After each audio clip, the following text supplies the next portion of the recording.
La légende de Narcisse, de Grèce. Elle est où la Grèce? Elle est où la Grèce? Regarde. Là. Là, il y a la Narcisse. Et du coup, c'était quelle page déjà? Dans la Grèce antique, le dieu des eaux, Céphise, et la nymphe Lyriope eurent un fils, Narcisse. En grandissant, celui-ci devint un beau jeune homme, si beau que tous ceux qui l'approchaient l'aimaient aussitôt. Mais à l'amour et à l'amitié, Narcisse préférait les longues courses à cheval ou la chasse. Inquiète, sa mère alla trouver l'astrologue Tirésas qui, après avoir consulté l'oracle, lui dit que la beauté de Narcisse ne se ternirait pas et qu'il vivrait longtemps s'il ne voyait jamais son visage. Narcisse conserva sa beauté et sa jeunesse et continua de mener une vie solitaire, fuyant l'amour qui le poursuivait.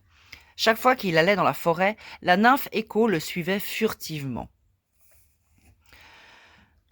Elle ne pouvait pas lui déclarer sa flamme, car la déesse Héra l'avait punie de ses longs bavardages en ne lui permettant de répéter que les derniers mots prononcés par ceux qui lui parlaient.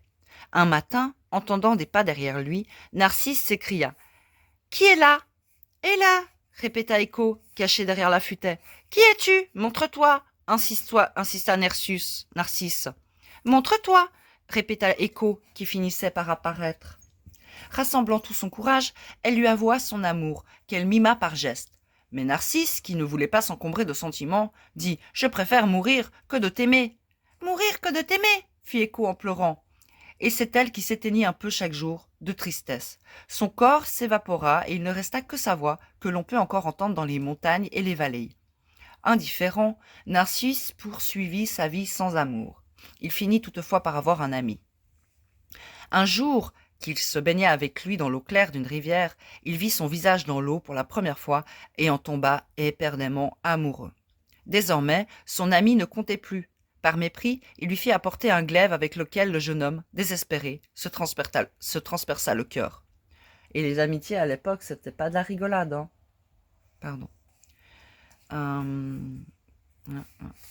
Chaque jour, Narcisse alla se contempler dans l'eau de la rivière, mais l'amour qu'il avait pour son image ne lui apportait pas le bonheur pressenti. Il dépérissait, et la voix d'Écho se lamentait avec lui. « Adieu, mon amour malheureux, dit-il un jour à son reflet, je ne te reverrai plus jamais. »« Plus jamais !» répéta Écho, et Narcisse mourut au bord de la rivière. Son corps devint la fleur jaune qui porte son nom.